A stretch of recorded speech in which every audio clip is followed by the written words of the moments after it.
Viaje al tiempo de los íberos.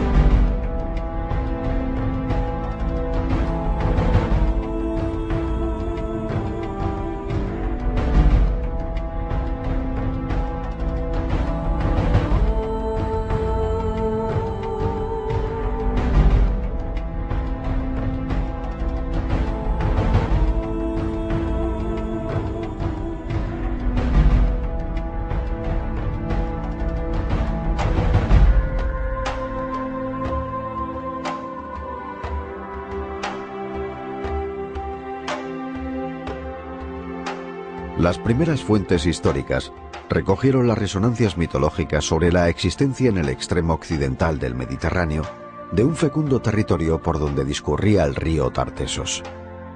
Con los indicios ofrecidos por la historiografía clásica y la arqueología, se puede constatar que desde el Bronce final, en el arco mediterráneo peninsular y en las cuencas del Guadiana y el Guadalquivir, había establecido una diversidad de pueblos compartiendo similar identidad cultural. Los íberos refiere por tanto a la denominación de un conjunto de etnias y unidades políticas que evolucionaron bajo la influencia del comercio y los intercambios con los fenicios llegados desde el oriente mediterráneo y posteriormente con griegos, cartagineses y romanos. La cuenca alta del Guadalquivir debió ser un espacio de gran valor estratégico, tanto por la riqueza minera como por su relevancia simbólica. La importancia de los numerosos yacimientos arqueológicos localizados así lo atestigua. Estamos en la plaza de armas de Puente Tabla. Lo que estamos viendo ahora mismo es la fortificación. Esta fortificación se construyó durante el siglo VII, durante el Hierro Antiguo. Previamente a ese momento hay una ocupación del lugar durante el Bronce final reciente, un poblamiento en base a cabaña, que significa el final de la prehistoria.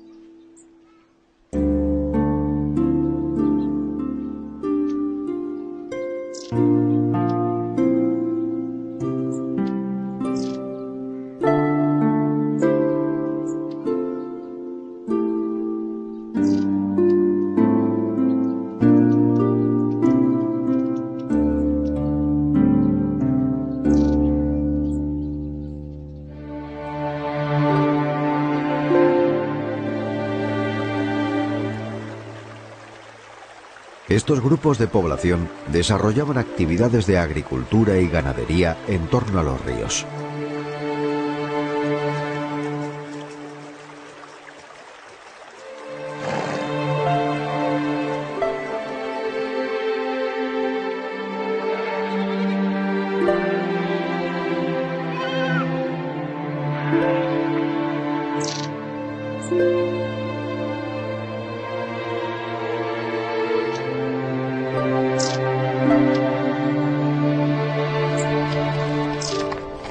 En los valles convergían algunas de las vías de comunicación que articulaban la península, conectándola con las principales rutas comerciales del Mediterráneo.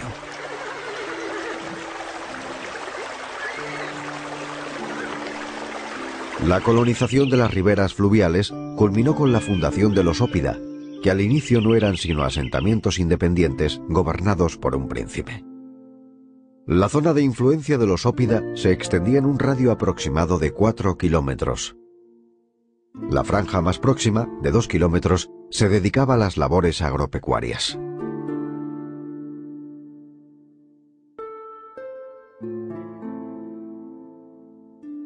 Un ejemplo de ocupación y control del territorio lo encontramos en el valle del arroyo salado de los Villares, donde una serie de poblamientos, equidistantes entre sí unos 8 kilómetros, dominaban los recursos y las vías de comunicación de la zona. Este mismo modelo se repetiría en diferentes épocas en las cuencas de los ríos del Alto Guadalquivir. Los poblados comenzaron por dotarse de un perímetro fortificado. Y en su organización interna, las cabañas inicialmente redondas fueron sustituidas por otras de planta cuadrangular, lo que optimizaba el espacio y facilitaba el urbanismo. En un primer momento la fortificación se construye sobre los niveles preexistentes de las cabañas del bronce final, sin cimentación alguna, con un sistema aplomado y de muro en talud. En primer lugar se levantaban en paralelo dos muros de mampostería. Después se rellenaba con piedras el espacio interior entre los dos paramentos. Lo que estamos viendo es la estructura de mampostería que se conserva, pero sobre esa estructura de bastiones habría un nivel de adobes, un cuerpo de adobes que le daría un aspecto mucho más elevado al que tiene en la actualidad y un aspecto muy diferente. Finalmente se enlucía todo el conjunto con mortero de cal.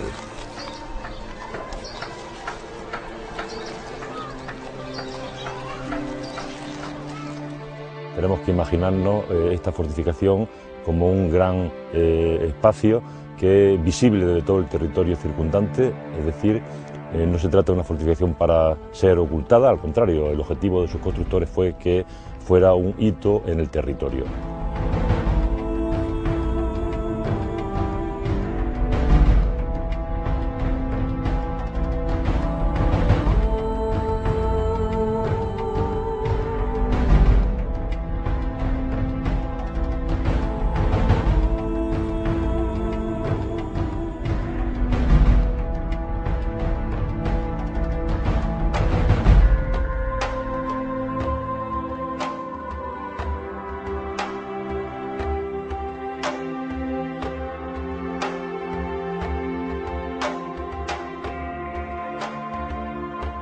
En el interior del poblado se hace un trazado por primera vez respondiendo a lo que es unos parámetros muy urbanos, dividiéndolo en tres zonas, una que corresponde grosso modo a las áreas donde están los hilos y donde están los aljibes seguramente, otra que es las manzanas donde vive la gente, donde viven los clientes del aristócrata y por último, más próximo al río, una área que podríamos llamar que es la zona palacial. Y esa idea que surge en el siglo VI de lo que es la ciudad, porque ya de alguna forma se puede empezar a hablar de ciudad, es lo que va definiendo el urbanismo que conoceremos luego en el siglo IV y que además es el que mejor conocemos porque es el que se ha excavado.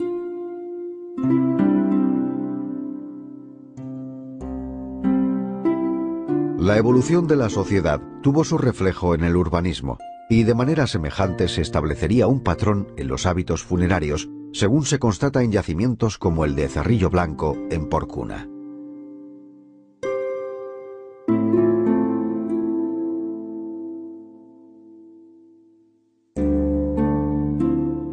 El túmulo funerario es un enterramiento colectivo muy característico del siglo VII y del siglo VI sobre todo, fundamentalmente del VII. Y se define porque en un espacio circular o más o menos circular se entierra una serie de gente y posteriormente de manera artificial se acaba aportando tierra a ese espacio hasta constituir una especie de pequeña colina.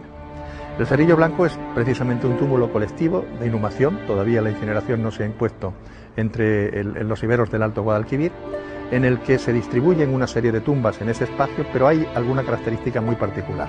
Y es que una de las tumbas, con una pareja, la única que tiene dos personas, se muestra en un espacio periférico, lateral, pero dejando un área de respeto en la que no hay ninguna otra tumba próxima a ella. El resto de las tumbas son individuales, de hombres, mujeres y niños, y los hombres preferentemente se sitúan en la proximidad de la tumba principal, constituida por esa pareja que queda dentro de la tumba, mientras que las mujeres preferentemente ocupan el área periférica. La necesidad de legitimación del poder por parte de la aristocracia dio lugar al uso de dos modelos distintos de vinculación en épocas sucesivas. En el clan cónico, la existencia de un antepasado mítico justificaba el privilegio del poder de la élite.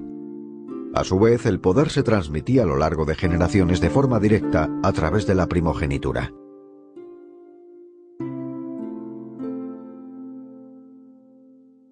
Pero a partir del siglo V antes de nuestra era, diversos cambios sociales dieron lugar al llamado linaje gentilicio. Carentes de un antepasado mítico, ahora los grupos se hacen competitivos entre sí, lo que se muestra por el número de clientes que consiguen agrupar en torno a sus antepasados próximos.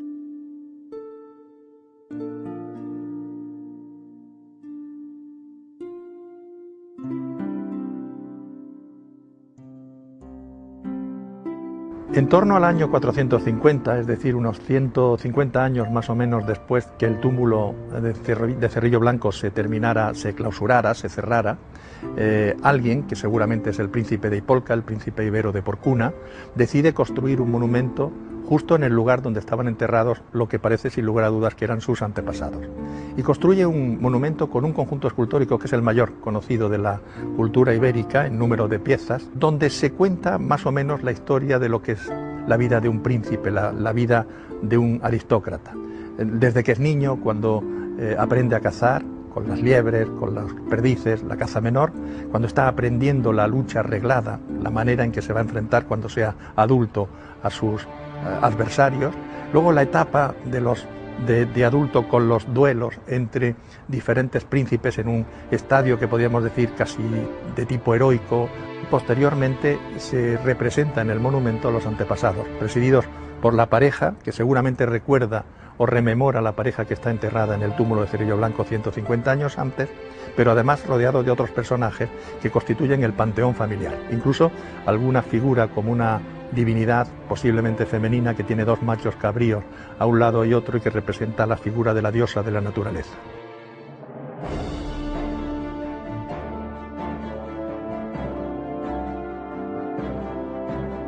Un conflicto social y la ascensión al poder de un nuevo linaje es la explicación más plausible para comprender la destrucción del monumento y el ocultamiento de los restos.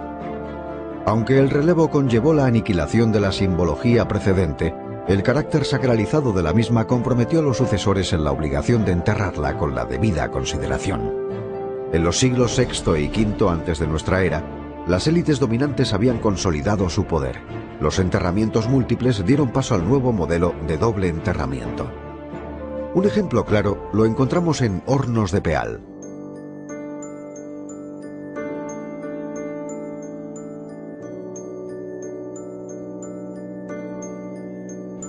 El Cerro de la Compañía, en Hornos de Peal, es un espacio funerario especialmente relevante en el espacio y en el territorio, en su entorno. Realmente es una tumba aislada, una tumba solitaria, que marca un poco la soledad de los príncipes en los primeros momentos de formación del mundo de los iberos. La construcción del enterramiento se inició con el modelado de un cerro calizo, dando lugar a una plataforma ovalada sobre la que se eleva una estructura cilíndrica. El conjunto, visible desde cualquier punto del valle, fue enlucido con una capa de pigmento rojizo. El enterramiento estaba destinado a una pareja. Hombre joven todavía, de unos 28 años, pero con múltiples enfermedades, con osteoporosis, que tenía una serie de patologías que la analítica han podido determinar, y a su lado se incineró también una mujer, joven también, en torno a unos 20 años, que no tenía ningún tipo de enfermedades. El ritual de incineración sigue pautas de influencia mediterránea, conforme a un ceremonial catalizador del tránsito del alma del fallecido hacia el mundo de los espíritus. Al atardecer dieron comienzo las honras, depositando el cortejo fúnebre los cadáveres sobre una pira funeraria montada en la cúspide del túmulo.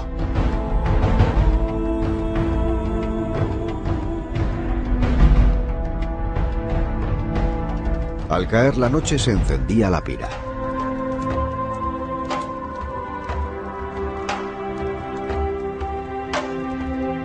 Entre plegarias a los dioses, los miembros del cortejo posiblemente realizaban libaciones y derramaban aceite y miel sobre el fuego. Al amanecer, cuando las llamas se habían extinguido, los restos óseos eran recogidos y guardados en urnas.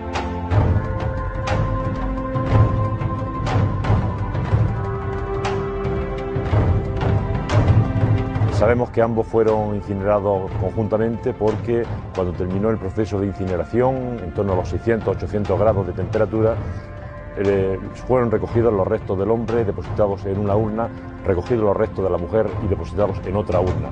Pero parte de los huesos se mezclaron seguramente por azar y la analítica ha podido determinar, por lo tanto, la simultaneidad del proceso de la incineración. Una vez que se cumplió este ritual, los huesos, las urnas, fueron depositadas en el interior de una cámara excavada en la base del hipogeo. La tumba fue cerrada y en esa puerta se colocó un betillo. A la cámara se accede a través de un recodo practicado en la base de la plataforma, indicado este punto mediante un gran bloque de piedra vertical junto a la entrada.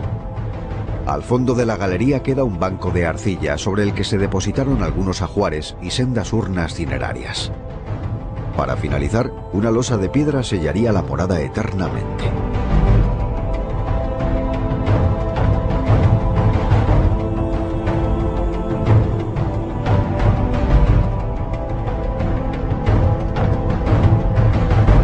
Todos los elementos de la sepultura están pensados para que sea un elemento visible desde todo el valle del río Toya.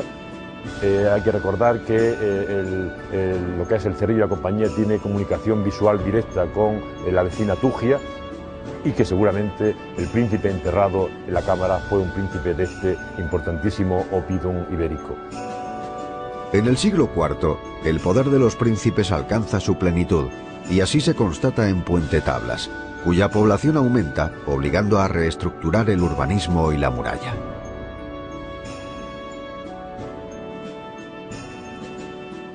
Con el paso del tiempo es remodelada, encamisándola en algunos de los bastiones, de tal manera que lo que estamos viendo realmente no es una fortificación de un momento concreto, sino es la historia de la propia fortificación.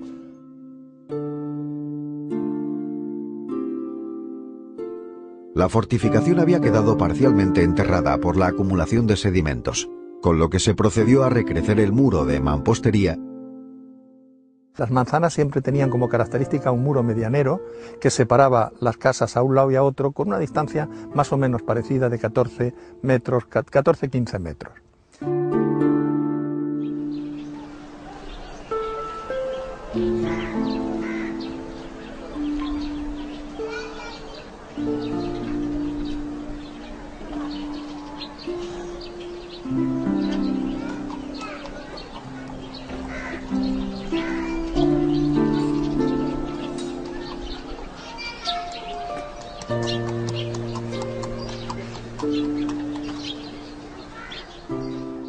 Las casas ibéricas, hay que decir que en general todas tienen patio, o por lo menos hasta ahora las que se han excavado muestran siempre una estructura a la entrada o al fondo con un espacio abierto, seguramente semicubierto, donde están los restos de los hogares o de los hornos, sobre todo hornos de pan, que son muy frecuentes en las casas, y en la parte contraria, es decir, si está el patio al fondo, a la entrada o al revés, es donde estarían las habitaciones con los almacenes, los dormitorios, etcétera, etcétera.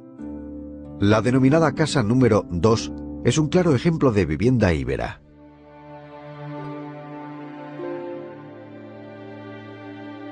Un patio semicubierto, con entrada directa desde la calle, articula la casa. En este espacio se realizan la mayor parte de las actividades domésticas, y en torno al mismo se distribuyen una serie de habitaciones dedicadas a usos de dormitorio y almacenaje. Al fondo de la casa encontramos un pequeño patio donde habría animales domésticos. Una escalera de madera daría acceso a la segunda planta, destinada al acopio y conservación de alimentos.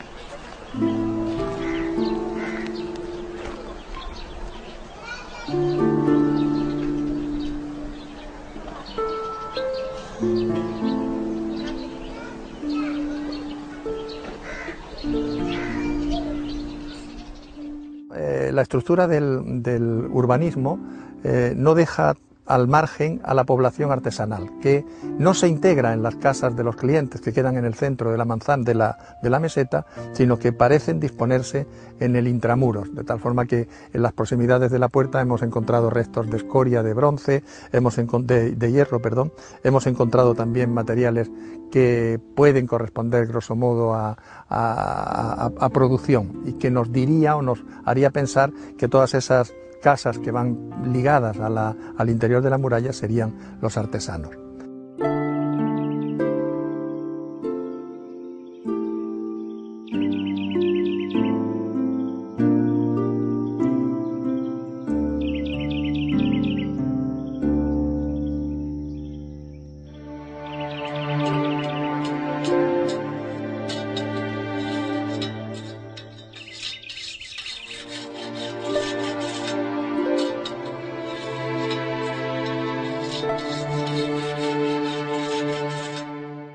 Del complejo de edificios que componen el área palacial del Oppidum de Puente Tablas, por el momento solamente se ha excavado el edificio seguramente más importante del conjunto. Se trata de la residencia del príncipe del Oppidum, que fue construida en el siglo V antes de nuestra era, aunque adquirió la forma que hoy puede reconocerse en el siglo IV antes de nuestra era, siglo en el que se abandonó, aunque todavía tuvo una reocupación durante el siglo III antes de nuestra era. El palacio se conformó alrededor de un patio enlosado con columnas y pilares dispuestos en 3 de sus lados.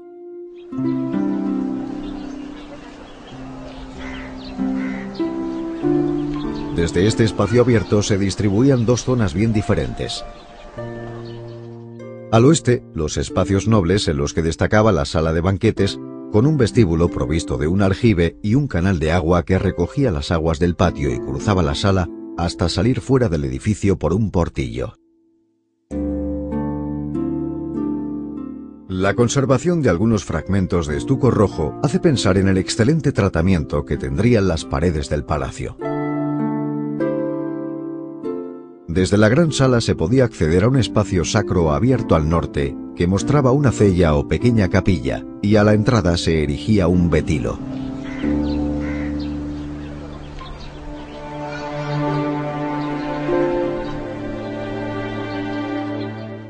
Al este del patio, una segunda zona definiría los espacios privados del príncipe, con el almacén, entre otras habitaciones.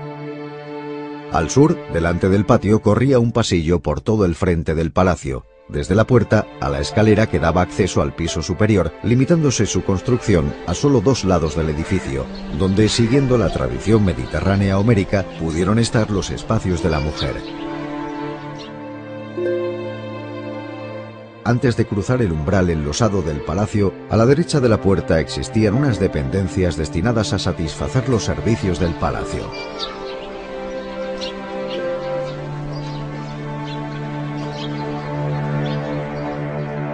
En el siglo IV, con el aumento de poder, los Oppida expanden su demarcación. La táctica de control político se basaba en la delimitación del territorio mediante monumentos singulares en el nacimiento de los ríos. Ejemplo representativo resulta el de El Pajarillo, en Huelma, donde el poder del príncipe de Itiraca se reivindica en clave mitológica y religiosa. Situado en el nacimiento del río Jandulilla, marcaba una importante ruta comercial desde el sur hacia el Alto Guadalquivir, siguiendo la trayectoria del cauce. Luego, el dominio del enclave estaba basado también en un propósito económico. Tras el hallazgo casual de 2 de las esculturas que forman el monumento, se procedió a la excavación arqueológica de la zona. Los trabajos desarrollados depararon el descubrimiento en la ladera de una colina del denominado santuario heroico de El Pajarillo. La excavación consiguió delimitar un recinto estructurado en terrazas y sacó a la luz las piezas de un grupo escultórico que completaba el conjunto. Todos los elementos componen una escena en la que se narra la hazaña de un héroe acometiendo el ataque de un lobo que se dispone a devorar a un joven. 2 leones y 2 grifos enmarcan la escena.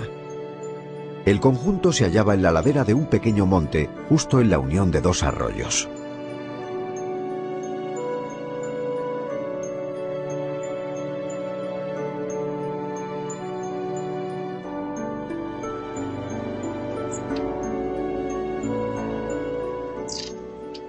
Para destacar la representación se erigió un cuerpo de mampostería con varios niveles, en uno de los cuales fue levantado un podio, y sobre él una torre rematada por esculturas.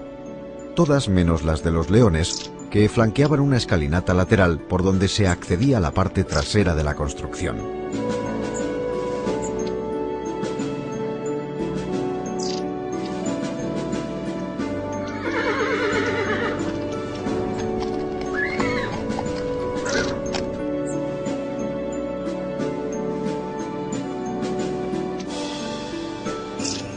Ante el monumento se celebraban rituales de sacrificios y ofrendas.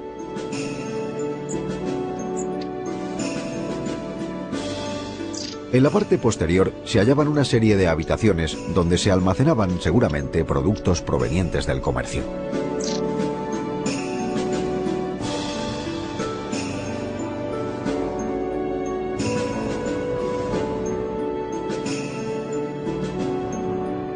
La cámara de Tolla, próxima a Peal de Becerro, corresponde al modelo de tumba principesca del siglo IV antes de nuestra era, tiempo en que se desarrolló el modelo definitivo de necrópolis íbera.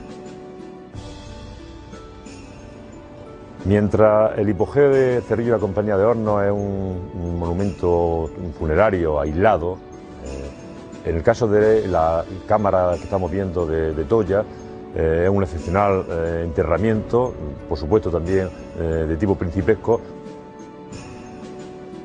La construcción, en el caso de Tolla, se inició con la excavación en una loma del hueco necesario para alojar la edificación.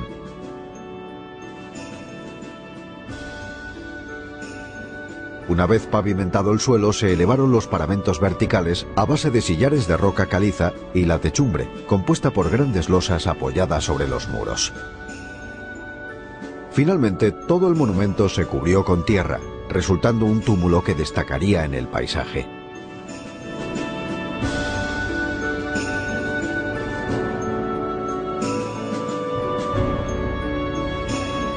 La estructura interior, de planta cuadrangular, se encuentra dividida en 3 naves, una central, donde se halla la puerta de acceso, y 2 laterales, estas últimas compartimentadas. En las 3 estancias encontramos un pollete bajo que recorre el perímetro y nichos labrados en la roca con cornisas adosadas.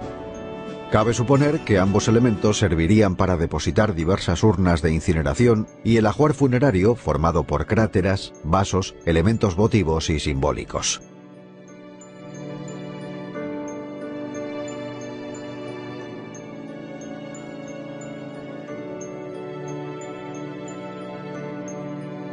Las tumbas, auténticas construcciones monumentales, se abren a los miembros de la estirpe, cuyos restos descansarán en el espacio funerario de su antecesor. Hay que entender que la cámara realmente forma parte sería el elemento central de una estructura de necrópolis en la que habría multitud de otros enterramientos. Sabemos que de hecho que existen por los ajuares que se han podido recuperar y que esos ajuares con diferentes niveles de riqueza constituirían pues el grupo de los clientes del príncipe enterrado en la cámara principal.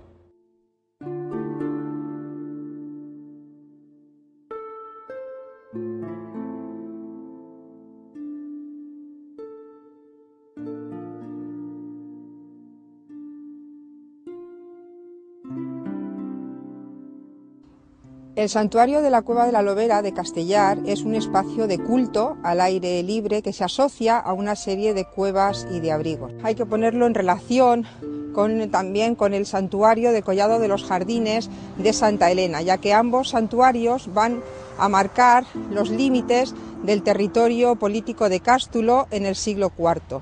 La ubicación de estos santuarios está en relación con el control directo de las vías de acceso, de las 2 principales vías de acceso al Alto Guadalquivir. Estos santuarios son puntos de encuentro de distintas comunidades que en determinados momentos del año peregrinarían al santuario. Por lo tanto, en algunos momentos habría mucha gente circulando por este lugar.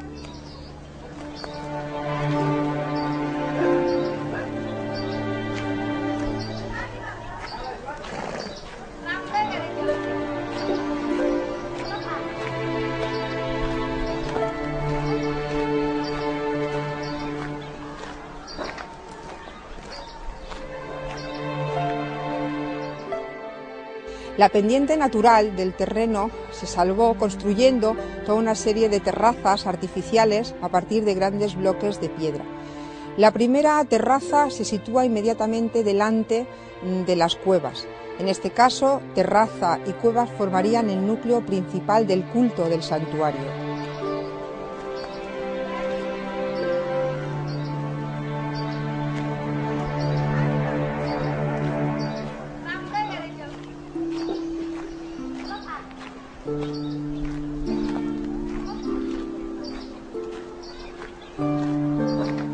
Inmediatamente por debajo tendríamos la segunda terraza, que sería un espacio fundamentalmente de ofrendas. Cada uno de los diversos ritos oferentes se correspondía con un tipo de exvoto distinto. Así se han constatado múltiples prácticas rituales. De fecundidad, mediante figuras masculinas o femeninas con los genitales hipertrofiados, ritos de paso hacia la madurez, representados por exvotos de jóvenes, varones y hembras, además de una amplia gama de miniaturas anatómicas de bronce. Quizás de las más interesantes sea la tercera terraza, es la más amplia de todas, y ahí se han podido documentar toda una serie de estructuras de habitación que en su momento denominamos casas. Se trata de espacios de forma cuadrangular de unos 50 metros cuadrados que no presentan compartimentación interna. En esta terraza es donde se llevaría a cabo la mayor parte de las actividades vinculadas con la vida en el santuario y con las actividades que se realizarían en el tema de los ritos y de los cultos del mismo.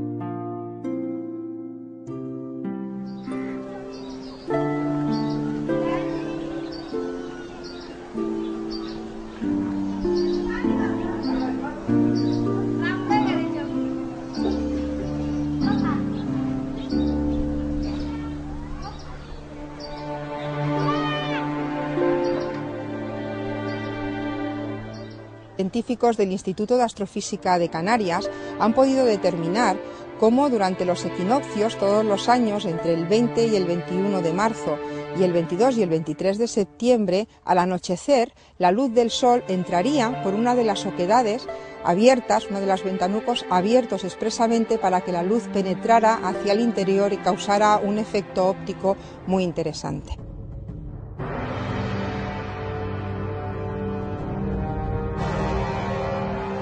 El devenir de los pueblos íberos estuvo ligado a un acontecimiento que marcó el declive de su cultura al dar inicio al proceso de romanización: la Segunda Guerra Púnica. La toma por los cartagineses de Sagunto, ciudad aliada de Roma, desencadenó un conflicto entre las dos potencias dominadoras del Mediterráneo, que tuvo en gran medida como escenario a la península ibérica, donde hasta entonces Cartago había encontrado una extraordinaria fuente de ingresos. El suceso reclamó la presencia de las tropas de Gneo Cornelio Escipión en Ampurias en el año 218 a.C. de nuestra era. En el 214 a.C. de nuestra era se documenta el regreso de las tropas de Roma a la actual provincia de Jaén, al amparo de Cástulo e Iliturgi, que se habían incorporado a sus aliados. 3 años después, los escipiones afrontaron una campaña contra las fuerzas púnicas. Conocida como la Batalla de Cástulo, en algún lugar en el valle del Guadalimar, Publio Escipión resultó muerto en la contienda contra Asdrúbal Barca, hermano de Aníbal. Pocos días después su hermano Neo murió quemado en Ilorci, en las proximidades del río Guadalquivir, y no lejos de donde murió Publio. El ejército romano encontró refugio en las nuevas ciudades aliadas, pero solo hasta que los príncipes íberos los entregaron a los cartagineses. En el año 210 antes de nuestra era se abre una nueva etapa de la guerra. Escipión, el africano, hijo de Publio y sobrino de Neo, tomó Cartago Nova, la principal ciudad cartaginesa en la península. 2 años más tarde se decidió avanzar hacia el Alto Guadalquivir, derrotando a Asdrúbal, que se encontraba acampado en Baécula, en el actual municipio de Santo Tomé, próximo a Cástulo.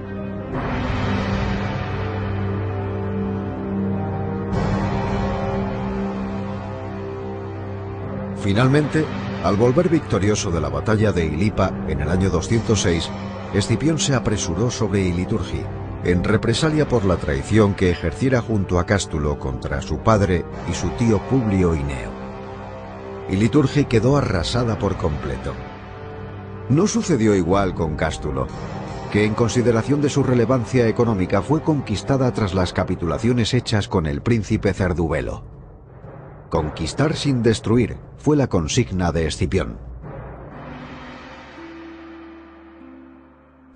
Cuando Roma llega a este punto donde estamos en Cástulo, se encontró uno de los centros capitales de todo el mundo ibérico. Quizás el recinto amurallado mayor de todas las poblaciones ibéricas. Y un poblado que estaba actuando como centro capital de toda la Oretania, una región extensa que ocupaba el valle del Guadalimar, Sierra Morena y el borde de la meseta, y que tenía recursos excepcionales y únicos, especialmente interesantes para la República Romana, como era la metalurgia de Sierra Morena en torno a la plata, al plomo después. Las minas de Cástulo continuaron nutriendo las arcas de Roma. Si bien en inicio fueron tomadas como derechos de conquista, posteriormente se accedió a una fórmula de arrendamiento a concesionarios locales. En los primeros años del siglo I antes de nuestra era, el modelo de extracción fue reorganizado, intensificándose la explotación hasta mediados del mismo. Consta también el uso de mano de obra esclava, según manifestara Diodoro, entre otros autores.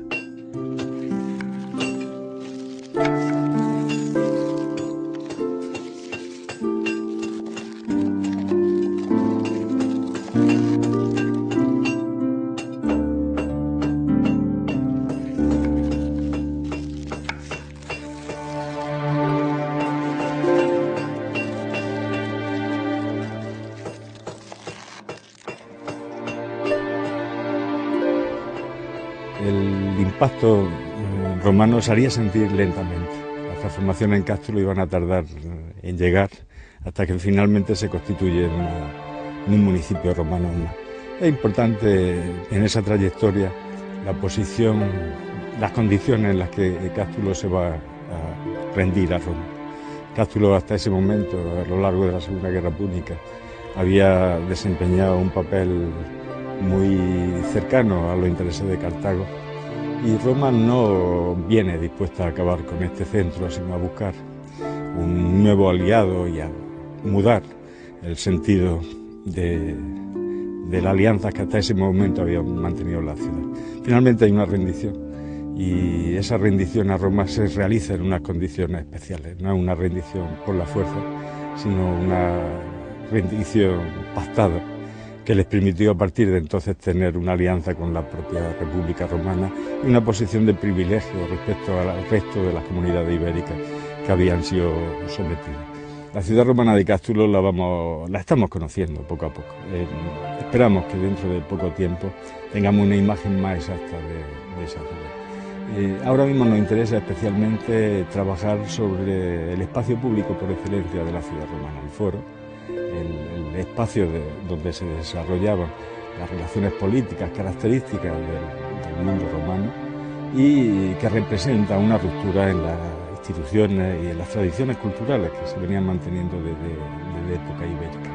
No va a ser ya el gran centro ibérico, pero sí es una gran urbe, con una compleja organización que hemos ido conociendo poco a poco por la última trabajo de prospección geoeléctrica del terreno, y que esperamos nos van a deparar sorpresas interesantes en un futuro cercano. Durante los siguientes siglos, la romanización de Cástulo y los ingresos económicos derivados de la minería propiciaron un nuevo urbanismo en la ciudad, que se dotó de infraestructuras tales como termas, anfiteatro e incluso un teatro. De Cástulo a Puente Tablas, de Cerrillo Blanco a Hornos de Peal, pasando por Toya y Huelma hacia la Cueva de la Lobera, podemos encontrar los vestigios de una cultura cuyo eco llega hasta nuestros días.